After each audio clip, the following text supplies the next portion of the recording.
भी आज संघर्ष राष्ट्रीय कोऑर्डिनेटर था।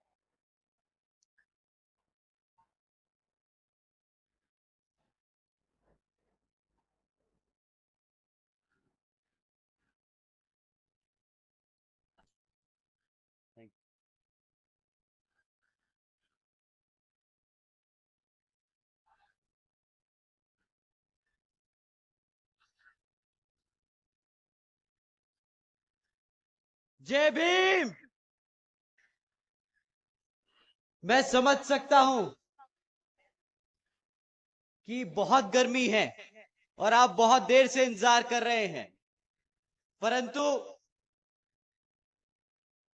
ये बहुजन समाज का मूवमेंट है और कई सदियों से चल रहा है। तो एक बारी और दिल्ली की गद्दी तक आपके जय भीम की आवाज पहुंच जाए।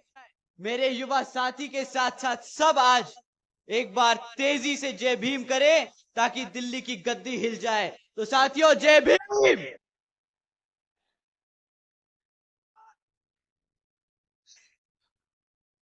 जय भीम।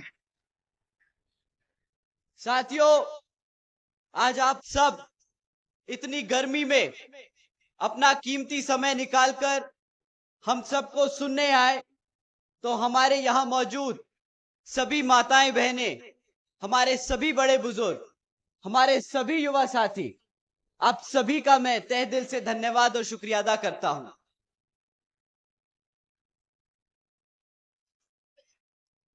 आज मंच पर मौजूद सभी पदाधिकारी, सभी नेतागण, आप सब ने जो इतनी मेहनत करके आज की सभा को सफल बनाने में काम किया, आप सभी को भी मैं तहे दिल से धन्यवाद करता हूं।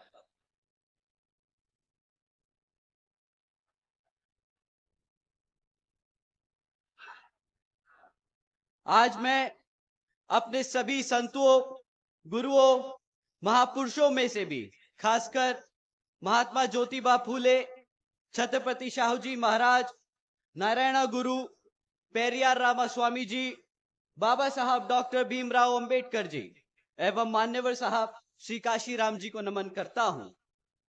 साथियों, इस लोकसभा के संबंध में कुछ जरूरी बात आप लोगों के बीच में रखने से पहले मैं बहुजन समाज पार्टी की राष्ट्रीय अध्यक्ष व उत्तर प्रदेश की 4 बार मुख्यमंत्री व पूर्व सांसद आदरणीय बहन जी के नाम से लोकप्रिय बहन कुमारी मायावती जी को भी पूरे तहे दिल से आभार प्रकट करता हूं, जिन्होंने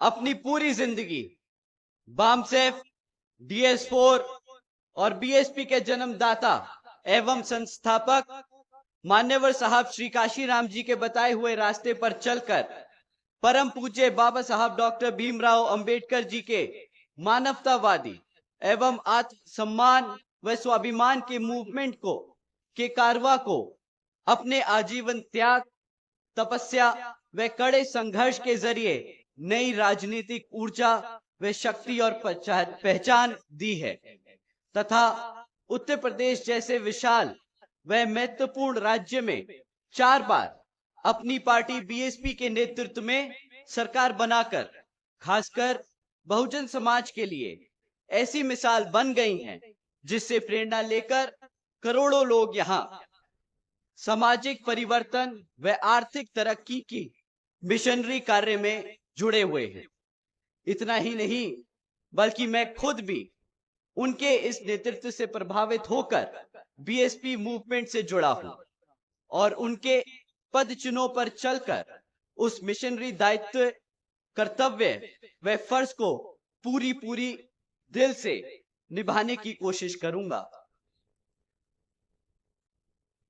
जिसके लिए बहुजन समाज के मसीहा परम पूज्य बाबा साहब डॉक्टर भीमराव अंबेडकर जी आजीवन कड़ा संघर्ष करते रहे। साथियों, जैसा कि आप सब जानते हैं कि लोकसभा आम चुनाव चल रहे हैं और इन चुनावों में भी पहले की तरह यहां पर आज दुश्मन साम दाम दंड भेद का इस्तेमाल करने की पूरी पूरी कोशिश करेगा। परंतु साथियों, अब दुश्मन थोड़ा सा तेज हो गया है और कमजोर भी। वो आपके सामने पर आपके सामने से आकर वार नहीं करेगा, आप पर सामने से आकर वार नहीं करेगा। वो आजकल नए तरीके से आपको फंसाने की कोशिश करेगा। हमारे कैडर को, हमारे कार्यकर्ता को, हमारे समर्थकों को अंदर से कमजोर करने की कोशिश करेगा। साथियों, दुश्मन ने एक नया जरिया निकाला है। वो बहरूपीय का रूप ले लेता है। वो हमारे समर्थकों के बीच में रहकर हमारे समर्थकों का रूप ले लेता है। साथियों, ये दुश्मन आप ही की तरह जय भीम का नारा लगाता है, आप ही की तरह नीला पटका पहनता है, आप ही की तरह बहुजन समाज के हकों की बात करता है। परंतु जब नेता की बात आए, जब बहुजन समाज के नेता की बात आए, तो ये अपने आप को पहले नेता बताने लगता है और फिर धीरे धीरे जैसे आप लोग, हम सब कार्यकर्ता जब इनकी बातों में आ जाते हैं और इनको नेता बनाने लगते हैं, तो फिर विपक्षी पार्टियों के पास जाकर उनको अपना समर्थन देने का काम करते हैं। साथियों, ये बहरूपीय हमारे समाज को, हमारी पार्टी को अंदर से तोड़ने का काम करते हैं। ये लोग हमारे समाज के लिए दीमक की तरह हैं। तो साथियों, आप सबको इन लोगों को पहचानना बहुत जरूरी है। आप इन लोगों की पहचान कैसे करेंगे?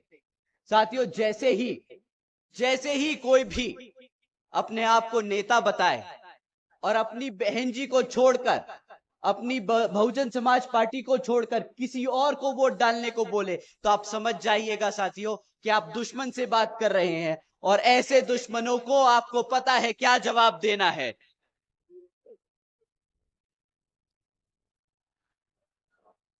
साथियों, इसी क्रम में आजकल पिछले कुछ समय से ये बहरूपीय हमारे समाज, हमारी पार्टी को अंदर से कमजोर करने के लिए एक नया तरीका लेके आए हैं। ये लोग आजकल बोलते हैं कि बहुजन समाज पार्टी किताबों के बोझ में दब रही है। परंतु ये भी एक बहुत बड़ा झूठ है, क्योंकि साथियों, जब जब मैंने अपने समर्थकों, बहुजन समाज के समर्थकों, कार्यकर्ताओं से बात करी, तो उन्होंने बड़े गर्व से होके बोला कि भैया जी, ये किताब बोझ नहीं है, ये मेरे लिए कर्तव्य है, क्योंकि मेरे तन मन और धन से, मेरे 5-5, 10-10 रुपए के चंदे से ये मान्यवर साहब का मूवमेंट चलता है, ये बहुजन समाज पार्टी चलती है। तो साथियों, अगर कोई आपसे बोले कि ये हाथी, ये बहुजन समाज पार्टी किताबों के बोझ में दब रही है, तो उनको बताइएगा कि भाई, असली कार्यकर्ता कभी ये इस्तेमाल नहीं करता ऐसे शब्द, वो इसको अपना कर्तव्य मानता है। उसी पार्टी की वजह से, इसी मूवमेंट की वजह से आज हमारा समाज सर उठाकर पूरे देश में घूम रहा है। तो साथियों, ये जो बहरूपीय बोलते हैं कि किताबों के बोझ में दब रही है, इन्हीं से अब एक सवाल पूछना चाहिए। आप लोगों ने इलेक्ट्रल बॉन्ड्स के बारे में सुना? जिन साथियों ने सुना अपना हाथ उठाएं। साथियों, इनमें एक कुछ खास बात, इस इलेक्ट्रल बॉन्ड्स में ये किताबों का बोझ, ये यहां पे राज छिपा है। आप जानते हैं, इलेक्ट्रल बॉन्ड्स के द्वारा पिछले 6 सालों में 25 राजनीतिक दलों ने 16,500 करोड़ रुपए बड़ी बड़ी कंपनियों से, धरना सेठों से चंदा लिया। परंतु इन 25 राजनीतिक दलों में सब पार्टियों के नाम आए, बीजेपी, कांग्रेस, समाजवादी पार्टी, आम आदमी पार्टी, इन सब के नाम थे। परंतु एक राष्ट्रीय दल का इसमें नाम नहीं था। क्या आप जानते हैं कौन सी पार्टी ने किसी भी धरना सेठ से पैसा नहीं लिया? एक बार ये ओवन बहरूपियों के लिए बता दीजिए कि जो बोलते हैं हाथी किताबों के बोझ में दब रहा है, कौन सी पार्टी ने 1 रुपया नहीं लिया चंदे में कॉर्पोरेट से? बहुजन समाज पार्टी साथियों, सही कहा साथियों। बीएसपी केवल यहां उत्तर प्रदेश में नहीं बल्कि पूरे देश में बड़े बड़े पूंजीपतियों व धरना सेठों के धन बल से नहीं बल्कि अपने कार्यकर्ता के तन मन और धन के सहाय से सहयोग से ही अकेले अपने बलबूते पर यहां पर और यहां के साथ साथ पूरे देश में चुनाव लड़ती आई है और आगे भी लड़ती रहेगी। तो साथियों, मैं ये मौका लेता हूं, मैं इस मौके पे हमारे सभी सच्चे कार्यकर्ताओं का दिल से धन्यवाद करता हूं जो अपनी मेहनत की कमाई का 5 रुपया, 10 रुपया, 20 रुपया, 100 रुपया अपने महीने की कमाई से निकालकर इस बहुजन समाज को चलाने का काम कर रहे हैं। आप सभी को मैं तहे दिल से धन्यवाद करता हूं। साथियों, जैसा कि आप जानते हैं लोकसभा आम चुनाव चल रहे हैं और बहुजन समाज की पार्टी की तरह ही और भी पार्टियां आप लोगों के बीच में आकर आपसे वोट मांगने का काम करेंगे। परंतु साथियों, जैसा कि आप जानते हैं कि हम कभी भी वोट मांगते वक्त कोई मैनिफेस्टो जारी नहीं करते। बहुजन समाज पार्टी ने आज तक एक बार भी मैनिफेस्टो जारी नहीं किया, क्योंकि बहन जी का सख्त आदेश है कि हम अपने समाज में, अपने वोटर्स के बीच में अपना काम लेके जाएंगे। अगर उत्तर प्रदेश की जनता ने हमें मौका दिया सत्ता में बैठने का, तो हमने क्या काम किए वो आपको जाकर बताना है और उसी काम के आधार पर आप वोट मांगेंगे। तो साथियों, आज इस जनसभा में मैं आप सभी का समय लेते हुए बहन जी के काम जो बहुजन समाज पार्टी ने 4 बार अपने शासनकाल में यहां सरकार चलाई, वो काम आप लोगों के बीच में रखूंगा।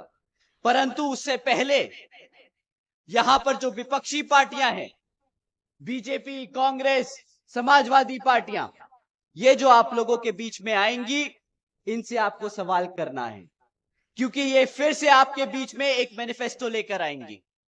अगले 5 साल 10 साल के वादे लेकर आएगी और आपको अब अगले 5 साल और 10 साल के वादे नहीं सुनने, अब आपको इनसे पिछले 5 से 10 साल का रिकॉर्ड मांगना है कि पिछले 10 साल में तुम्हें अगर भारत की सत्ता में बिठा कर रखा इस भारत की जनता ने, तो तुमने हमारे समाज के लिए क्या काम किया।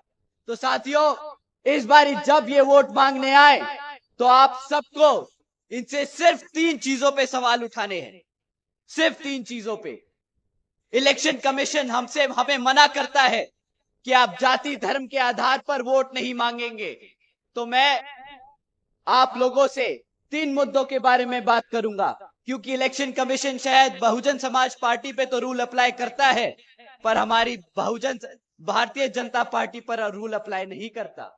वो खुलेआम मंच से जातिवादी, वो खुलेआम मंच से धर्म के आधार पर वोट मांग सकते हैं पर हम नहीं। तो हम उनसे 3 मुद्दों पे सवाल करेंगे। शिक्षा के बारे में सवाल करेंगे, हमारी सुरक्षा के बारे में सवाल करेंगे और हमारे युवा साथियों के रोजगार के बारे में सवाल करेंगे। साथियों, शिक्षा से शुरू करते। आप जानते हैं कि पिछले 10 सालों में बीजेपी की सरकार के चलते हुए आज ये सरकारी आंकड़ा बोलता है कि 8वीं कक्षा के बच्चे आज गुणा भाग नहीं कर पाते। वो आज बेसिक अंग्रेजी के शब्द नहीं बोल पाते, समझ पाते। ये है शिक्षा का असली पिछले 10 साल में काम।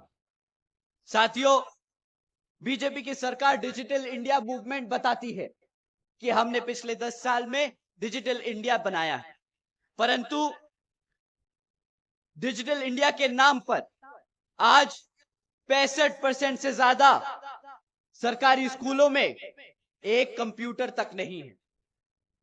साथियों, तीसरा सबसे इंपॉर्टेंट बात, बीजेपी की सरकार के चलते हुए शिक्षा के नाम पर सिर्फ सरकारी भर्ती के एग्जाम्स के पेपर लीक होने की खबरें बाहर आई हैं। इन्होंने कोई भी रोजगार नहीं दिया, कोई भी बच्चे को पढ़ाने का काम नहीं किया, सिर्फ और सिर्फ बार बार पेपर लीक करने के काम किया। साथियों, अब बात करते हैं रोजगार की। यहां पर कितने साथी युवा बैठे हैं आज जिनकी उम्र 30 साल से कम है? हाथ उठा के बताइए। आज आधा पंडाल खड़ा, आधे पंडाल में हाथ खड़े। साथियों, बीजेपी की सरकार के चलते हुए आज पूरे देश में 30% युवा बेरोजगार है, यानी 3 में से 1 युवा आज बेरोजगार घूम रहा है। साथियों, रोजगार नहीं दे पा रहे, परंतु इनकी नीयत है कि ये आपको रोजगार देना नहीं चाहते हैं। ये नहीं कि रोजगार के मौके नहीं है, ये चाहते ही नहीं कि आप कभी रोजगार में आए, क्योंकि आज भी 30 लाख से ज्यादा बैकलॉग की नौकरियां खाली पड़ी हैं और ये सेंटर की नौकरियां हैं। साथियों, 30 लाख से ज्यादा सेंटर की नौकरियां खाली पड़ी हैं। अगर हम बीजेपी की सरकार जिन जिन राज्यों में चल रही है वहां की बैकलॉग की नौकरियों का हिसाब लगाएं तो ये 50 लाख से ज्यादा है। साथियों, 50 लाख से ज्यादा नौकरियां जो ये भाजपा की सरकार आपको देने से मना करती है, इनकार करती है, आपको अपने पैरों पर ना खड़े होने का जरिया ढूंढती है। साथियों, आज इस तरह की खबरें बहुत आम है कि बैकलॉग की नौकरियां नहीं भरी गई, परंतु जानते हैं साथियों, अगर कहीं गलती से नौकरी निकल जाए तो उन 60-65 नौकरियों के लिए कितने लोग अप्लाई कर रहे हैं? साथियों, मैं आपको एक हेडलाइन पढ़ के सुनाता हूं। 17 लाख से ज्यादा युवाओं ने मात्र 3500 नौकरियों के लिए अप्लाई की। मात्र 3500 नौकरियों के लिए 17 लाख से ज्यादा युवाओं ने अप्लाई किया। साथियों, ये उत्तर प्रदेश की हेडलाइन नहीं है, ये हमारे आदरणीय प्रधानमंत्री जी के प्रदेश गुजरात की हेडलाइन है। वो अपने गुजरात में युवाओं को रोजगार नहीं दे पाए और पूरे भारत में गुजरात का मॉडल चमकाते फिरते हैं। साथियों, इन सबसे भी ज्यादा दुखद बात यह है कि अगर हम सरकारी रिपोर्ट को समझे तो उनके आंकड़े बताते हैं कि आज आधे से ज्यादा ग्रेजुएट बेरोजगार घूम रहे हैं और जो आधे युवा ग्रेजुएट्स हैं उनको सरकारी नौकरियां नहीं दे पाएंगे, क्योंकि उनको इस तरीके से पढ़ाया लिखाया गया है कि प्राइवेट सेक्टर तो दूर की बात है, सरकार भी उनको नौकरी नहीं दे पाएगी। उनको कभी इस तरीके से पढ़ाया ही नहीं कि वो कभी किसी सरकार के लिए काम कर पाए। तो साथियों, इन सब जरूरी बातों को, चाहे वो शिक्षा हो चाहे वो रोजगार हो, इन सब से आपका ध्यान भटकाने के लिए सरकार ने क्या किया? भाजपा की सरकार ने एक नई तरकीब निकाली कि हम मुफ्त में राशन देंगे, इनको घर में खाना देंगे, तो ये आप लोगों से सवाल नहीं करेंगे। पर आज यहां बैठे सभी बड़े बुजुर्ग, मेरे सभी माताएं, आप एक बार जोर से जय भीम बोलिएगा अगर आप मेरी बात से सहमत होते हैं।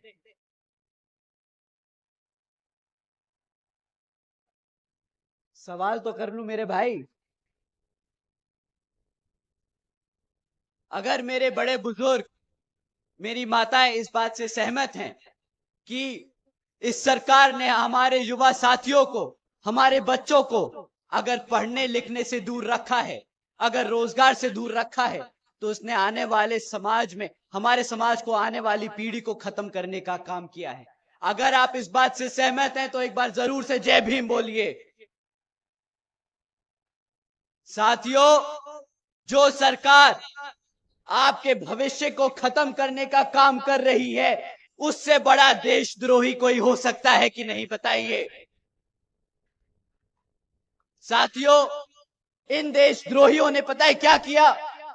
इन्होंने बोला कि अगर ये लोग हमसे सवाल करेंगे रोजगार पे, शिक्षा पे, तो हमारी सत्ता खतरे में आ जाएगी, तो इनको हम फ्री में राशन देंगे।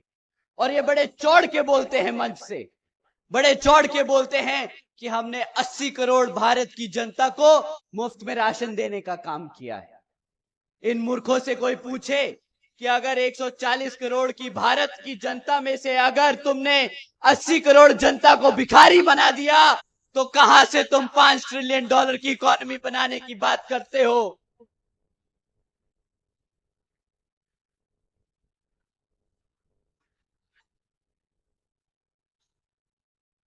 साथियों, ये 80 करोड़ जनता को मुफ्त में राशन देकर एक अफीम चटाने का काम कर रहे हैं। परंतु मैं आप सबसे एक सवाल करना चाहता हूं।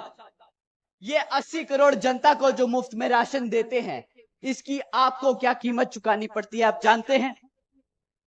आप पता है किस तरह कीमत चुकाते हैं? ये आपको महीने का कितने का राशन दे देते होंगे? 500 रुपया महीना, 150 रुपया। मैं कहता हूं ये बहुत ज्यादा ईमानदार हैं, तो ये 1000 रुपए का चूना लगाते होंगे आपको। ठीक, ये महीने का आपको 1000 रुपए का राशन देने का काम करते हैं। साल में कितना हुआ? 12,000। 12,000। अगर आपकी क्लास 4 की अगर नौकरी लगती, तो आप महीने का कम से कम कितना कमाते? कम से कम 20 से 30,000 रुपया कमाते ना? सही भाई साहब, अगर आप महीने का 20,000 कमाते, तो साल का 2.5 लाख रुपया कमाते, कम से कम 2.5 लाख रुपया। ये 2.5 लाख का चूना लगाते हैं 12,000 रुपया देकर आपको। ये कीमत आप चुकाते हो साथियों, ये कीमत चुकाते हो आप। रही बात ये 80 करोड़ जनता को मुफ्त में राशन देने की, ये भी आपके टैक्स के पैसों से आता है। आपको पता है कि कितना टैक्स का पैसा इस 80 करोड़ जनता को मुफ्त में राशन देने में खर्चा जाता है? भारत की जनता 2 लाख करोड़ रुपया मुफ्त में राशन बांटने का काम कर रही है। 2 लाख करोड़ रुपया टैक्स का पैसा कटता है जो इस फ्री राशन में जाता है। साथियों, मैं अपने सभी कार्यकर्ता, सभी वर्करों से दरख्वास्त करूंगा कि उनके जितने भी आपके जितने भी साथी हैं रोजगार में, जिनकी भी सरकारी नौकरियां तक लगी हुई हैं, आप उनसे सवाल जरूर कीजिएगा कि अगर तुम्हारी तनख्वाह टैक्स कट कर मिलती है तुम्हें, तो वो टैक्स का पैसे से आप लोग क्या उम्मीद करते हो कि सरकारी अस्पताल मिलेंगे? बताइए साथियों, सरकारी अस्पताल मिले उस टैक्स के पैसे से? सरकारी स्कूल मिले? जब वो टैक्स के पैसे से ना सरकारी स्कूल मिल सका, ना अस्पताल मिल सका, ना सड़कें मिल सकी, ना बिजली मिल सकी, ना साफ पानी मिल सका, ना सुरक्षा मिल सकी, तो वो टैक्स का पैसा सिर्फ राशन बांटने में उड़ा दिया क्या आपने? साथियों, आपको इनसे सवाल करना होगा इस बारी कि बहुत बेवकूफ बना लिया तुमने, बहुत चूना लगा लिया। ये गुजरात का मॉडल ये गुजराती लोग ही रखे अपने पास, अपने यूपी में नहीं चलता ये गुजरात का मॉडल। साथियों, जब ये 2014 में आपसे वोट मांगने आए थे, तो इन्होंने क्या बोला था कि हम महंगाई कम करेंगे। महंगाई कम करने के नाम पे आज इन्होंने क्या काम करके दिखाया है, ये भी आप सवाल कीजिएगा इनसे। साथियों, आप आजकल पेट्रोल का क्या दाम चुका रहे हैं बताइए? 100 रुपया। आज से 10 साल पहले क्या पेट्रोल का दाम था बताइए? 55,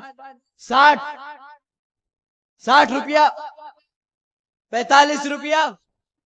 तो 10 साल में क्या आपने क्या इनको सत्ता में इसलिए बिठाया था कि पेट्रोल का दाम 100 रुपये भाग जाए? ऐसे ही कम करी इन्होंने महंगाई आपकी। गैस के सिलेंडर का दाम क्या था साथियों?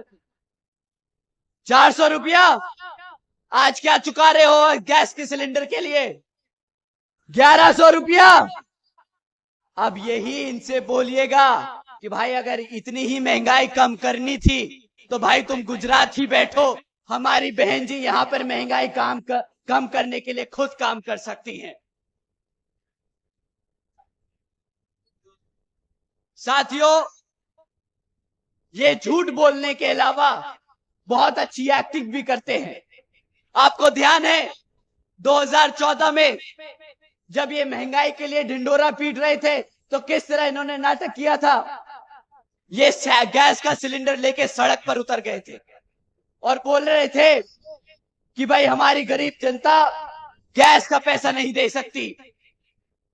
आज जब इनसे सवाल करते हैं कि भाई गैस अब जब गैस का सिलेंडर 1100 रुपया भाग चुका है तो आपके पास क्या जवाब है? तो ये बोलते हैं कि हम सब्सिडी देंगे। जब भी कोई इलेक्शन आने वाला होता है तो ये सब्सिडी देते हैं, परंतु सब्सिडी के नाम पे भी कितना सब्सिडी देते हैं? 5 रुपया 10 रुपया गैस सिलेंडर पे दे देते हैं। इनसे अगली बार बोलिएगा भाई साहब ये 5-10 रुपया मेरी जेब से तुम रखो और ये गद्दी खाली करो। नहीं चाहिए ऐसी सब्सिडी, नहीं चाहिए ऐसी सरकार।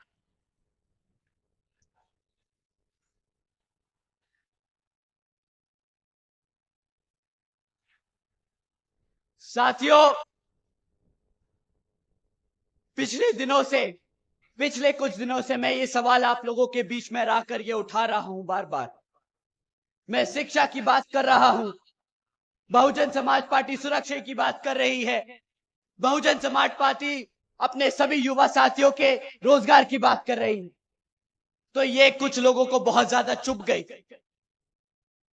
अभी कुछ दिन पहले हमारे आदरणीय प्रधानमंत्री जी ने अपने एक भाषण में कहा कि कुछ लोग योगी जी की पहचान सिर्फ बुलडोजर की सरकार से कर रहे हैं। मैं उनकी जरा आंखें खोलना चाहता हूं। उत्तर प्रदेश में आजादी के बाद जनता जितना औद्योगिक विकास नहीं हुआ वो अकेले योगी जी के कालखंड में हुआ है। 1 डिस्ट्रिक्ट 1 प्रोडक्ट का उनका मिशन आज पूरे देश में नई इज्जत बना रहा है। वो सिर्फ बुलडोजर की बात करते हैं। साथियों, ये आदरणीय प्रधानमंत्री जी ने कहा, जब उन्होंने हमसे कहा कि हम अपनी आंखें खोलें और इससे आगे बढ़कर देखें, तो हमने वही किया। हमने अपनी आंखें खोलकर देखा कि पिछले 1 साल में हमारे उत्तर प्रदेश में 65,000 से ज्यादा हमारी बहन बेटियों और माताओं पर अत्याचार के केस दर्ज किए गए। बुलडोजर की सरकार नहीं है। बिल्कुल सही कहा। जब हमने अपनी आंखें खोली और देखा कि सिर्फ पिछले 1 साल में 400 से ज्यादा किसान भाइयों ने अपनी जान ले ली, खुदकुशी करी है इनकी गलत नीतियों की वजह से, तो हाँ, हमने आंखें खोलकर देखा। साथियों, अपनी आंखों खोलकर देखा और जाना कि सिर्फ मात्र 62 नौकरियों के लिए यहां पर 90,000 से ज्यादा पीएचडी स्कॉलर्स, ग्रेजुएट्स, युवा साथी अप्लाई कर रहे हैं। बिल्कुल सही कहा प्रधानमंत्री जी ने, बुलडोजर की सरकार नहीं है ये। सिर्फ ये वो सरकार है जो अपनी बहन बेटियों को सुरक्षा नहीं दे पा रही, अपने युवाओं को रोजगार नहीं दे पा रही, अपने किसानों को बचा नहीं पा रही। आज यहां 40% 5 साल से कम की उम्र के बच्चों को कुपोषण का शिकार बनाया जा रहा है।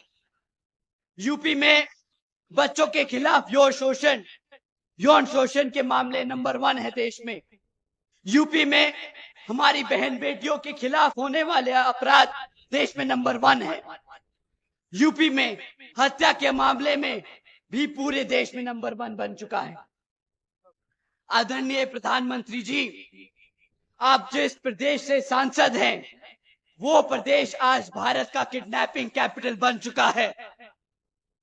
तो ठीक है, हम नहीं बोलेंगे बुलडोजर की सरकार। आप लोगों की सरकार गद्दारों की सरकार है। जो सरकार अपने बच्चों को भूखा रखे, जो सरकार अपनी बहन बेटियों पर अत्याचार होने दे, जो सरकार अपने युवाओं को बेरोजगार रखे, जो सरकार अपनी आवाम को फ्री राशन के नाम पर गुलाम बनकर अपना कर रखे, वो सरकार गद्दार है, नहीं है बुलडोजर की सरकार। साथियों, ये लोग राम मंदिर का मुद्दा बनाते हैं, हिंदू और मुसलमानों के खिलाफ भड़काऊ भाषण देते हैं। साथियों, अगर हम मुस्लिम और हिंदुओं के बारे में सवाल जवाब करेंगे तो इलेक्शन कमीशन हमें बंद कर देगा, परंतु जब ये मन से हिंदू मुसलमान के लिए भड़काऊ भाषण देते हैं तो इलेक्शन कमीशन जैसे आंखों पे पट्टी बांध कर खड़ा हो। कोई बात नहीं, वोट पड़ने दीजिए, ये बहुजन समाज तुम्हारी औकात दिखा देगा इस पर ही।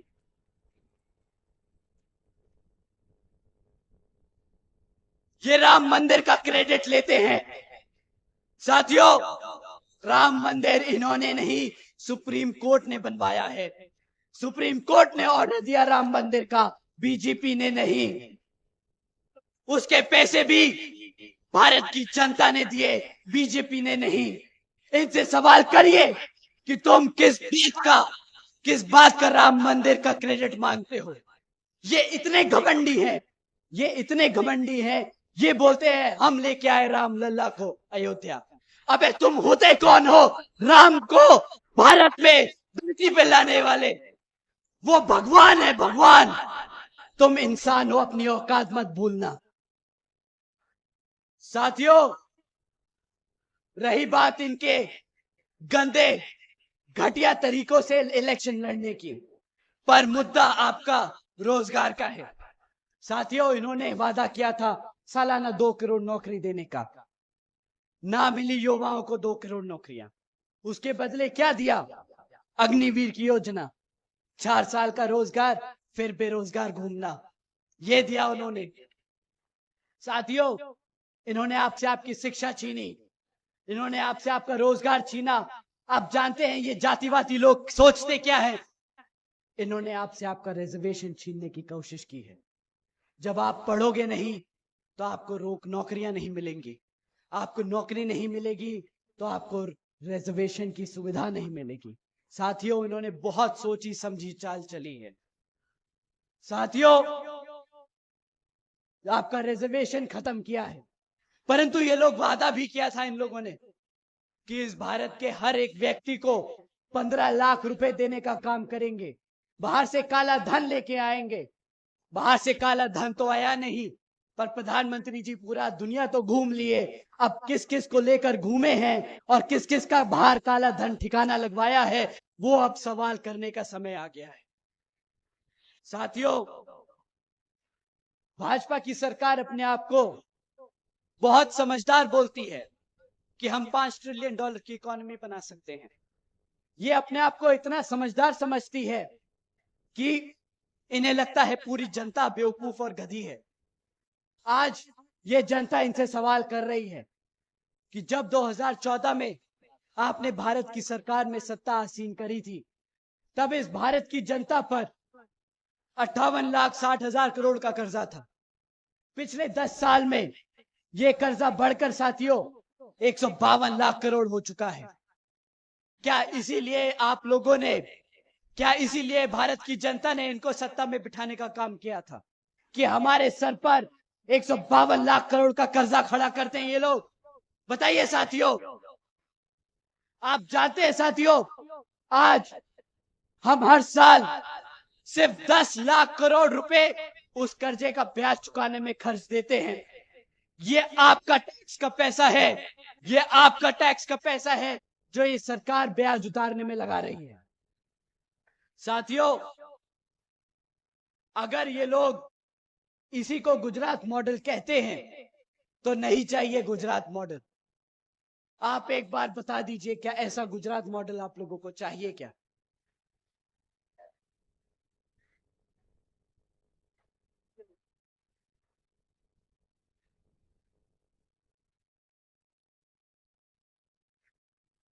साथियों, अगर ये गुजरात मॉडल आपको नहीं चाहिए तो हमें भी ये गुजरात मॉडल नहीं चाहिए। हम इनको बोलते हैं, अरे नहीं चाहिए आपका गुजरात मॉडल। साल का 12,000 रुपये का राशन देके 2.5 लाख का चूना लगाते हो। 2 करोड़ नौकरियों के नाम पर हमें पकोड़े तलने को रोजगार बोलते हो। महंगाई के नाम पर सब्सिडी देते हो। भाई साहब, नहीं चाहिए गुजरात मॉडल। वापस जाओ गुजरात, छोड़ दो भारत की गद्दी। साथियों, मैंने आपका बहुत सारा समय इनकी विफलताओं पे लगा दिया, पर और नहीं। आपके बीच में और भी लोग आपके बीच में वोट मांगने आएंगे। इसमें से एक लाल टोपी वाले भी हैं। लाल टोपी वाले हैं, आप जानते हैं उनको? जानते तो जरूर होंगे। 2012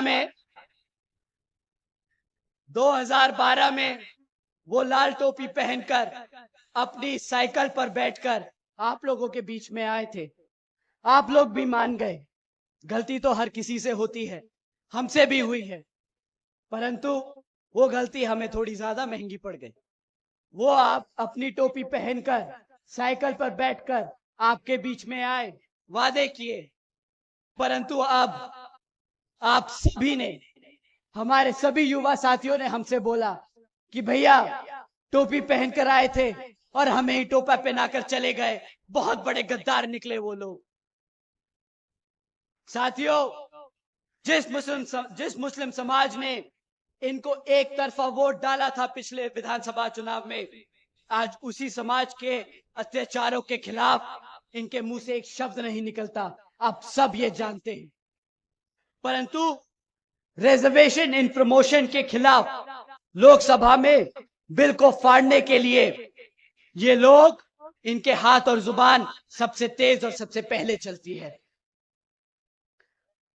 वैसे तो सुना है ये भाई साहब आजकल एक एक सीट पर 4-4 टिकटें बांट रहे हैं।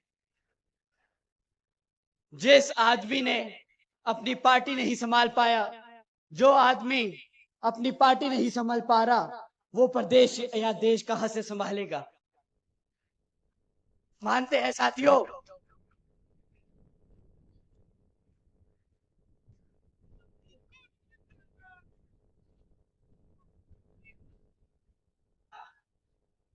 ये आपकी जीत की हवा है साथियों, ये आपकी जीत की हवा है। साथियों, ये वो समाजवादी पार्टी है, जब बहन जी अपना प्रत्याशी उतारती है तो ये अपना प्रत्याशी बदल देते हैं। वोट काटने का काम कौन कर रहा है, ये किसी से छिपा नहीं। इन लोगों का काम है बहुजन समाज को नुकसान पहुंचाना। ये गद्दार है, गद्दार। ये गद्दार खाली बहुजन समाज नहीं, ये अपने खुद कौम के गद्दार हैं साथियों। ये सब समाज के गद्दार हैं। सही कहा आपने साथियों। ये तो समाजवादी पार्टी का हाल है। कांग्रेस कुछ कम नहीं। भले ही उसका वोट परसेंट सिर्फ 2% बचा हो इस प्रदेश में, बट देश में तो ऐसे बोलते हैं जैसे कि उनके बिना ये देश चल नहीं सकता। बेचारे पूरा देश जोड़ते फिर रहे हैं, पर आज तक 60 सालों में इनसे अपनी सीटें नहीं बचाई जा रही। साथियों, कांग्रेस पार्टी भी आजकल बोल रही है कि हम SC ST OBC समाज को रिजर्वेशन देने का काम करेंगे, परंतु आज हम इनसे पूछना चाहते हैं कि भाई तुम 75 सालों में 60 साल से ज्यादा इस भारत की जनता पर राज कर चुके हो। तब कहा था तुम्हारा SC ST और OBC समाज के लिए रिजर्वेशन? ये वही सरकार है जिसने बाबा साहब भीमराव अंबेडकर जी को भारत रत्न देने से मना किया था। साथियों, आप भूले तो नहीं? तो जब ये अपना हाथ का झंडा लेके आएंगे तो अपने हाथी के झंडे से इनका हाथ दबाकर, कुचलकर इस प्रदेश से खत्म भगा दीजिएगा। साथियों, अब मैं और ज्यादा समय इन बेवकूफ लोगों पे नहीं खर्चूंगा। मैं आपसे बहन जी के काम के बारे में बात करने आया हूं। मैं आप लोगों को बहन जी के कार्यों के बारे में बताऊंगा। साथियों, जैसा कि आप जानते हैं कि बहन जी की सरकार 2007 से 2012 के दौरान फुल मेजॉरिटी से यहां उत्तर प्रदेश में थी और बहन जी ने बहुत सी योजनाएं चलाई अपनी बहन बेटियों के लिए, अपने बड़े बुजुर्गों के लिए, अपने युवा साथियों के लिए। बहन जी इन्हीं योजना के तहत चलकर पूरे देश में इन्हीं योजनाओं को बड़े स्तर पर का लागू करेंगे। पहली योजना, जिन योजनाओं में से मैं आपको कुछ गिनवाता हूं। पहली योजना महामाया गरीब बालिका आशीर्वाद योजना। साथियों, इस योजना के तहत बहन जी ने हर गरीब बच्ची को पैदा होने पर 1-1 लाख रुपए देने का काम किया। इस योजना के तहत बहन जी ने 3,25,000 बच्चियों को पैदा होते ही लखपति बनाया। साथियों, देश में पहली बार ऐसा हुआ था कि देश के गरीब घर के बेटी लखपति पैदा हुई थी। साथियों, बहन जी ने सावित्रीबाई बालिका आशीर्वाद योजना भी चलाई, जिसके तहत बहन जी ने 12वीं तक की शिक्षा अपनी बच्चियों के लिए मुफ्त करी। साथियों, आप जानते हैं कि बहन जी एक तरफ मुफ्त में शिक्षा दे रही थी, क्योंकि बाबा साहब डॉक्टर भीमराव अंबेडकर जी ने कहा था कि शिक्षा वो शेरनी का दूध है। शिक्षा वो शेरनी का दूध है।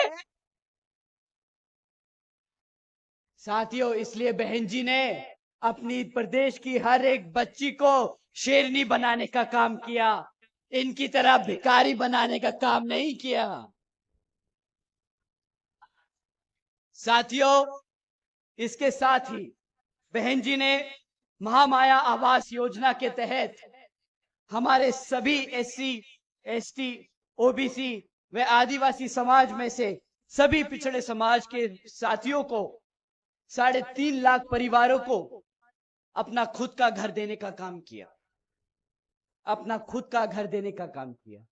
साथियों, एक तरफ प्रधानमंत्री जी बोलते हैं कि आप हमारी योगी जी की सरकार को बुलडोजर की सरकार मत बोलिए, दूसरी तरफ इन्हीं घरों को उजाड़ने का इस्तेमाल योगी जी बुलडोजर का इस्तेमाल करते हैं। एक तरफ बहन जी अपने समाज को वो छत बनाकर देती हैं, दूसरी तरफ यही योगी जी उन छतों को उखाड़ने का काम करते हैं। अब आप ही बताइए कौन है बहुजन समाज का हितैषी, कौन है आपका अपना? साथियों, इतना ही नहीं बल्कि बहन जी ने अपने शासनकाल के दौरान 90,000 से अधिक शिक्षकों को सरकारी रोजगार देने का काम किया था। 1 लाख से अधिक सफाई कर्मचारियों को नौकरी दी थी। 2 लाख से अधिक जवानों को पुलिस फोर्स में भर्ती किया था और 6 लाख से अधिक सभी अपर कास्ट समाज में से गरीब जरूरतमंद बच्चों को सरकारी नौकरी देने का काम किया था। साथियों, अगर मैं आंकड़े गिनाने बैठूं तो शायद भारत सरकार पूरे देश में इतना रोजगार नहीं दे पाए जितना रोजगार बहन जी ने सिर्फ अकेले उत्तर प्रदेश में दिया था। साथियों, इन्हीं कुछ जरूरी बातों के साथ ही मैं आप लोगों से, और खासकर ये मेरी ही नहीं